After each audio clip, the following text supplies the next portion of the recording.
बैठक के विच हुण नरेंद्र तोमर ने सुप्रीम कोर्ट के फैसले का हवाला दिता। उन्होंने साफ कर दिता है कि सिर्फ हुण सोधा नूं लैके चर्चा होवे। हुणे मन्निया जावे कि इस मीटिंग दे विच बैठक दे विच कानून रद्द होण नूं लैके कानून वापस होण नूं लैके कोई भी चर्चा नहीं होवेगी। बिल्कुल परमिंदर, क्योंकि सरकार ने पहले दिन तो अपना रुख साफ किया हुआ है कि कानून रद्द नहीं होंगे। तो जथेबंदियों ने भी अपना रुख साफ किया है और इस विचाले जो सुप्रीम कोर्ट की एंट्री हुई, इस विचाले जो जिक्र होया कि सुप्रीम कोर्ट ने कानूनों के उत्ते रोक लगा दी है। यह बकायदा तौर पर जिक्र खेतीबाड़ी मंत्री नरेंद्र सिंह तोमर होरां ने कहा कि उन्होंने कहा कि जो सुप्रीम कोर्ट ने कानूनों को लागू करने के उत्ते रोक लगा दी है तो फिर जो खामियां ने जो कमियां ने उस मुतलक चर्चा होनी चाहिए और उन्होंने सारिया मंगां नूं लैके सरकार तैयार है। यह खेतीबाड़ी मंत्री नरेंद्र सिंह तोमर होरां ने कहा। उन्होंने कहा कि सुप्रीम कोर्ट ने इन्हां कानूनों नूं लागू करने के उत्ते रोक लगा दी है तो फिर जो खामियां ने जो कमियां ने उन्होंने दूर किया जाए। इस वेले दी अंदर दी सब तो अहम जानकारी मिल रही है, सब तो अहम जानकारी मिल रही है कि यह गल नरेंद्र सिंह तोमर होरां ने मीटिंग के अंदर सुप्रीम कोर्ट का जिक्र किया। उन्होंने कहा कि सुप्रीम कोर्ट इन्हां कानूनों के उत्ते लागू होने से पहले रोक लगा चुकी है और अजिहे किसान जथेबंदियों नूं जो खामियां जो कमियां नजर आ रही ने दूर की जान। लेकिन किसान जथेबंदियां इस गल ते अड़ियां ने कि चाहे सुप्रीम कोर्ट ने रोक लगा दी हो लागू होने के उत्ते, लेकिन असी कानून वापस करा के ही जावांगे, रद्द करा के ही जावांगे। इस तो इलावा सोध नूं लैके कोई चर्चा नहीं होएगी। दोवां पासे इस वेले फिर जिहड़ा वै सरकार अपनी गल ते अड़ी हुई है तो दूजे पासे किसान जथेबंदियां अपनी गल ते अड़ियां हुई ने। तो एक बार फिर मीटिंग के अंदर रेड़का जिहड़ा वै नजर आ रहा है, क्योंकि सुप्रीम कोर्ट का जिक्र किया गया, सुप्रीम कोर्ट के फैसले का जिक्र किया गया। परमिंदर पंकज, रेड़का बिल्कुल बरकरार नजर आ रहा। हुण तां सुप्रीम कोर्ट के फैसले का भी हवाला दिता गया कि सिर्फ हुण सोधा नूं लैके चर्चा होवे, पर किसान ये कहंदे ने कि सोधा मंजूर नहीं, खेती कानून रद्द होने ते हुण की मन्निया जावे। इस मीटिंग तो में किसी तरह का कोई सिट्टा, कोई नतीजा, कोई निचोड़ निकलता होया नजर नहीं आ रहा। तो 8 दौर दियां पहलां भी बैठकां हो चुकियां ने, पहलां भी कोई नतीजा नहीं निकलिया। हुण की मन्निया जावे कि फैसला जिहड़ा ये निचोड़ है, नतीजा सिर्फ सुप्रीम कोर्ट ते ही टेक मनी जावे या सुप्रीम कोर्ट तो ही हुण पूरा हल निकलेगा मसले का? परमिंदर, दो अहम गल्लां ने। अगर तो MSP नूं लैके चर्चा हुई तो मीटिंग लंबी चलेगी, लेकिन अगर सिर्फ तिन्ने कानूनों को लैके हुई तो रेड़का बरकरार है। तिन्ने कानूनों को लैके सरकार ने अपना रुख साफ कर दिता है। सुप्रीम कोर्ट ने का जिक्र बकायदा तौर तो किया गया, मंत्री वालों, खेतीबाड़ी मंत्री वालों इस गल का जिक्र किया गया और जथेबंदियों ने भी अपना रुख साफ कर दिता। उन्होंने भी साफ स्टैंड है कि सोधा नूं लैके या कोई खामियां नूं लैके या जो कमियां नूं लैके गलबात नहीं होएगी। गलबात होएगी तो सिर्फ इसे गल ते होएगी कि कानून रद्द किए जान। तो सुप्रीम कोर्ट का जो जिक्र किया गया, जो इस वेले की सब तो अहम जानकारी, सब तो वड्डी जानकारी मिल रही है कि खेतीबाड़ी मंत्री ने कहा कि कानून जिहड़े ने उन्होंने लागू होने ते रोक लगाई जा चुकी है। यह जिक्र खेतीबाड़ी मंत्री ने कहा तो फिर सोध जो खामियां ने उस विच सोध किए जान, लेकिन स्टैंड साफ कर दिता किसान जथेबंदियों ने। उन्होंने कहा कि इससे गलबात नहीं होएगी, खामियां ते कोई गलबात नहीं होएगी और इस वजह करके अंदर इस वेले मीटिंग दे रेड़का बनया होया है। परमिंदर, अच्छा पंकज, गल MSP की की जाए। MSP नूं लैके किसानां दा वड्डा खर्चा है कि इन्हां खेती कानून दे नाल MSP खत्म हो जाएगी। ते नाल ही जेकर गल की जाए MSP नूं लैके जिहड़ी वड्डी मंग है किसानां दी कि MSP नूं कानूनी रूप दिता जाए, कानूनी दर्जा दिता जाए, इस नूं लैके कोई चर्चा होने की संभावना है? सरकार दे वल्लों इस नूं लैके कोई भरोसा दिता जा सकदा है? देखो, इस वेले पहला तिन्ने कानूनों को लैके गलबात हो रही है कि सरकार ये प्रपोजल देगी, क्योंकि पिछली तो पिछली मीटिंग दे विच जो 7वें गेड़ की मीटिंग सीगी उस दे विच MSP का जिक्र सरकार वालों किया गया सी। लेकिन किसान जथेबंदियों का कहना सीगा कि MSP ते चर्चा नहीं करनी। MSP ते चर्चा उदों करांगे जदों तिन्ने कानून रद्द होणगे, उस तो पहले MSP नूं लैके कोई चर्चा जिहड़ी है वो नहीं की जानी चाहिए। तो अजिहे च अज किसान जथेबंदियों नूं जदों पुछया जा रहा सीगा कि MSP नूं लैके चर्चा करन नूं लैके जथेबंदियां तैयार ने, तो कुछ जथेबंदियां कह रही सीगियां कि अगर सरकार MSP नूं लैके चर्चा करेगी तो किसान जथेबंदियां भी उसनूं चर्चा करने के लिए तैयार ने, कानूनी जामा जिहड़ा वै पहनाया जाए। कुछ जथेबंदियां कह रही सीगियां कि कुछ पहला तिन्ने कानून रद्द होने उस तो बाद ही MSP नूं लैके चर्चा होएगी। और इस वेले काफ़ी दिलचस्प है, जो भी रेड़का या जो भी कोई इस तरीके का अंदर हुंदा है तो उस तो बाद ब्रेक लै लीती जाती है, उस तो बाद लंच ब्रेक लै लिता जाता है। लेकिन अजे तक लंच ब्रेक जिहड़ा वै वो नज़र नहीं आ रहा और जिवें कोई होर लेटेस्ट अपडेट आएगी दर्शकों तक पहुँचावांगे। इस वेले तिन्ने कानूनों को लैके जिहड़ा वै ਵੱਖੋ-ਵੱਖ ਸਟੈਂਡ ਜਿਹੜਾ ਵਾ ਉਹ ਦੋਵਾਂ ਪਾਸੋਂ ਨਜ਼ਰ ਆ ਰਿਹਾ ਵਾ। ਜਥੇਬੰਦੀਆਂ ਕਹਿ ਰਹੀਆਂ ਨੇ ਕਿ ਕਾਨੂੰਨ ਰੱਦ ਕਰਨੇ ਆ ਤਾਂ ਗੱਲ ਕਰੋ। ਦੂਜੇ ਪਾਸੇ ਸੁਪਰੀਮ ਕੋਰਟ ਦੇ ਫੈਸਲੇ ਦਾ ਹਵਾਲਾ ਜੋ ਨਿਊਜ਼ 18 ਨੇ ਸਭ ਤੋਂ ਪਹਿਲਾਂ ਦੱਸਿਆ ਸੀ ਕਿ ਅੱਜ ਸਰਕਾਰ ਵੱਲੋਂ ਸੁਪਰੀਮ ਕੋਰਟ ਦੇ ਫੈਸਲੇ ਦਾ ਹਵਾਲਾ ਜਿਹੜਾ ਵਾ ਉਹ ਦਿੱਤਾ ਜਾ ਸਕਦਾ ਹੈ, ਤਾਂ ਉਹੀ ਹਵਾਲਾ ਅੱਜ ਦੀ ਮੀਟਿੰਗ ਦੇ ਵਿੱਚ ਬਕਾਇਦਾ ਤੌਰ ਤੇ ਖੇਤੀਬਾੜੀ ਮੰਤਰੀ ਵੱਲੋਂ ਦਿੱਤਾ ਗਿਆ।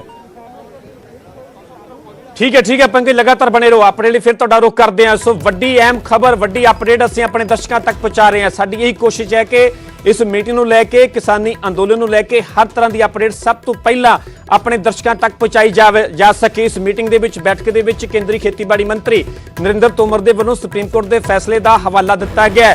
उन्होंने कहा कि खेती कानूनों पर सुप्रीम कोर्ट पहला ही रोक लगा चुकी है। हुण इस मीटिंग के सिर्फ सोधा नूं लैके ही चर्चा होवे। इस तो यह साफ तौर पर उन्होंने कह दिता है कि हुण खेती कानून रद्द करने लैके, वापस करने लैके कोई भी चर्चा नहीं होवेगी। सो रेड़का नौवें गेड़ की मीटिंग भी बैठक भी पहलां दी तरह बरकरार नजर आ रहा है। सोधां दी गल पहलां भी सरकार कर चुकी है। किसान पहलां भी सोधां दे प्रस्ताव नूं ठुकरा चुके ने। किसानां दा साफ तौर पर कहना है कि खेती कानून रद्द कर तो घट कुछ भी मंजूर नहीं है। उन्होंने पहला भी कहा सीगा कि जिन्ना चिर खेती कानून रद्द होने लैके कोई फैसला नहीं जाता उदों तक MSP नूं लैके भी कोई गल नहीं करनगे। ये भी सवाल बरकरार है कि अज MSP के मुद्दे ते किसानां दी MSP नूं लैके जिहड़ी वड्डी मंग है कि MSP नूं कानूनी रूप दिता जाए। अज इस नूं लैके चर्चा हुंदी है जां नहीं, अजे भी सवाल बरकरार है। पर हुण तक की अपडेट यह है कि सरकार ने साफ कर दिता है सुप्रीम कोर्ट के फैसले का हवाला दिंदे हुए कि हुण सिर्फ इस मीटिंग दे विच सोधा नूं लैके चर्चा होवे। उन्होंने कहा कि सरकार मुड़ तों यह कह रही है कि जेकर किसान खेती कानूनों के विच सोधा करवाउणियां चाहुंदे ने, उन्होंने किसी भी बिंदु ते किसी भी पॉइंट ते इतराज है तो सोधा करवा सकते ने। पर सरकार ने साफ कर दिता है कि कानून रद्द नहीं होणगे। क्योंकि अज की यह मीटिंग इसलिए भी मन्नी जा रही है क्योंकि पिछले दिन ही सुप्रीम कोर्ट के वालों जिहड़ा सुप्रीम फैसला सुनाया गया, उस तो बाद ये पहली मीटिंग है। चाहे कि वैसे नौवें गेड़ की मीटिंग है, पर सुप्रीम कोर्ट के फैसले तो बाद अज पहली बार किसान ते सरकार इक्को टेबल ते बैठे हुए ने। नौवें गेड़ की मीटिंग हो रही है, पर रेड़का मसला उत्थे दा उत्थे। सवाल अजे भी बरकरार है कि इस मसले का हल की होवेगा ते कदों निकलेगा। क्योंकि पूरे देश दीयां नज़रां इस अंदोलन ते, इस मीटिंग ते, इह पूरे मुद्दे ते टिकियां होईयां ने। पंजाब की जनता भी ये जानना चाहती है कि आखिरकार मसले का हल कदों होवेगा। जिहड़े दिल्ली के बॉर्डरां ते इन्नी सर्दी दे विच, ठंड दे विच किसान बैठे हुए ने, बजुर्ग बैठे हुए ने, महिलावां बैठियां हुई ने, बच्चे बैठे हुए ने, वो भी इंतजार कर रहे हैं कि आखिरकार कदों मसले का हल होवे तां कदों वो वापस घरां नूं परतणगे। पर अजे तक मसले का हल निकलदा होया नज़र नहीं आ रहा। रेड़का अजे भी उत्थे दा उत्थे है। सरकार दा अपना तर्क है कि जे सोधा करवाउणियां चाहुंदे ने किसान तां करवा लैण, पर किसान कहंदे ने कि सोधा मंजूर नहीं, खेती कानून रद्द करो। दोवां दे पक्षां दे विचकारला जिहड़ा डिस्टेंस है, जिहड़ा वक्फा है, वो बहुत वड्डा नजर आ रहा है। ये वक्फा कदों दूर होवेगा, अजे ये सवाल बरकरार है। सो न्यूज़ 18 पंजाब, हरियाणा, हिमाचल इस पूरी मीटिंग नूं लैके, किसानी अंदोलन नूं लैके हर तरह की अपडेट, हर तरह की भरोसेयोग ते सटीक जानकारी साडी यही कोशिश है कि सब तो पहला साडे दर्शकों तक पहुंचे। पहला भी 8 दौर दी बैठकों की हर तरह की अपडेट असीं अपने दर्शकों तक पहुंचाई। अज नौवें गेड़ की मीटिंग नूं लैके हर तरह की अपडेट असीं अपने दर्शकों तक पहुंचा रहे हैं। ग्राउंड जीरो तो विज्ञान भवन तो जिथे कि मीटिंग हो रही है किसानां ते सरकार के विचाले, ग्राउंड जीरो तो लगातार मेरे सहयोगी पंकज कपाही हर तरह की तस्वीर, हर तरह की अपडेट साडे दर्शकों तक पहुंचा रहे हैं। उत्थे सिंघू बॉर्डर, टिकरी बॉर्डर ते भी लगातार साडीआं टीमां डटियां होईयां ने, उत्थों दी भी हर तरह की तस्वीर असीं अपने दर्शकों तक पहुंचा रहे हैं। सरकार के पक्ष की, सरकार के तर्क की भी गल कर रहे हैं। किसानां दा की तर्क है, किसानां दा की पक्ष है, सुप्रीम कोर्ट का की टिप्पणियां ने, सुप्रीम कोर्ट का की फैसला, उसनूं लैके हर तरह की जानकारी असीं अपने दर्शकों तक पहुंचा रहे हैं। हुण तक की अपडेट यही है कि इस दे विच मुड़ तो सरकार दे वल्लों किसानां अगे सोधां दा प्रस्ताव रखा गया। मीटिंग दे विच केंद्रीय खेतीबाड़ी मंत्री नरेंद्र तोमर दे वल्लों सुप्रीम कोर्ट के फैसले का हवाला दिता गया। उन्होंने कहा कि सुप्रीम कोर्ट पहले ही खेती कानूनों को रद्द कर चुकी है, इस करके हुण सिर्फ सोधां ते ही चर्चा होवे। उत्थे ही हरियाणा दे विच किसानां ते दर्ज होईयां FIR मामले नूं लैके भी मुद्दा उठिया, मुद्दा चुकिया है। यह मुद्दा भी किसान आगुआं दे वल्लों इस मीटिंग दे विच उठाया गया। दर्ज होईयां FIR ने उन्होंने रद्द करने की भी किसान आगुआं दे वल्लों मंग की गई है। सीधा रुख करते हैं मुड़ तों ग्राउंड जीरो का विज्ञान भवन का, जिथे मेरे सहयोगी पंकज कपाही जुड़े हुए हैं। जी पंकज, फिलहाल की अपडेट है? होर ਬਿਲਕੁਲ ਇਸ ਵੇਲੇ ਜਦੋਂ ਕਿਸਾਨਾਂ ਨੇ ਪ੍ਰਪੋਜ਼ਲ ਠੁਕਰਾ ਦਿੱਤਾ, ਕਿਸਾਨਾਂ ਨੇ ਕਹਿ ਦਿੱਤਾ ਕਿ ਅਸੀਂ ਸੋਧ ਨੂੰ ਲੈ ਕੇ ਕੋਈ ਗੱਲਬਾਤ ਨਹੀਂ ਕਰਾਂਗੇ, ਜਦੋਂ ਜ਼ਿਕਰ ਸੁਪਰੀਮ ਕੋਰਟ ਦੇ ਫੈਸਲੇ ਦਾ ਕੀਤਾ ਗਿਆ, ਜਦੋਂ ਜ਼ਿਕਰ ਇਸ ਗੱਲ ਦਾ ਕੀਤਾ ਗਿਆ ਨਰਿੰਦਰ ਸਿੰਘ ਤੋਮਰ ਵੱਲੋਂ ਕਿ ਕਾਨੂੰਨ ਲਾਗੂ ਨਹੀਂ ਹੋਣਗੇ, ਕਾਨੂੰਨ ਇਹ ਸੁਪਰੀਮ ਕੋਰਟ ਨੇ ਫੈਸਲਾ ਸੁਣਾ ਦਿੱਤਾ ਹੈ ਤਾਂ ਇਸ ਤੋਂ ਬਾਅਦ ਸੋਧ ਕਰਵਾਉਣਾ ਚਾਹੀਦਾ, ਤਾਂ ਉਸ ਵਿਚਾਲੇ ਕਿਸਾਨ ਜਥੇਬੰਦੀਆਂ ਦਾ ਇਹ ਕਹਿਣਾ ਸੀਗਾ ਕਿ ਅਸੀਂ ਸਿਰਫ ਔਰ ਸਿਰਫ ਕਾਨੂੰਨ ਰੱਦ ਕਰਵਾ ਕੇ ਹੀ ਵਾਪਸ ਜਾਵਾਂਗੇ। ਤਾਂ ਉਸ ਵਿਚਾਲੇ ਜਦੋਂ ਰੇੜਕਾ ਬਣਿਆ ਰਿਹਾ, ਦੋਵਾਂ ਪਾਸੇ ਗੱਲਬਾਤ ਰੁਕੀ, ਤਾਂ ਫਿਰ ਖੇਤੀਬਾੜੀ ਮੰਤਰੀ ਨਰਿੰਦਰ ਸਿੰਘ ਤੋਮਰ ਹੋਰਾਂ ਨੇ ਕਿਸਾਨਾਂ ਨੂੰ ਕਿਹਾ ਫਿਰ ਤੁਸੀਂ ਸੁਝਾਅ ਦਿਓ, ਕਿਸਾਨਾਂ ਤੋਂ ਸੁਝਾਅ ਮੰਗਿਆ ਕਿ ਫਿਰ ਮਸਲੇ ਦਾ ਹੱਲ ਨਿਕਲੇਗਾ ਕਿਵੇਂ, ਤੁਸੀਂ ਸੁਝਾਅ ਦਿਓ। ਇਹ ਖੇਤੀਬਾੜੀ ਮੰਤਰੀ ਨੇ ਕਿਸਾਨਾਂ ਨੂੰ ਕਿਹਾ।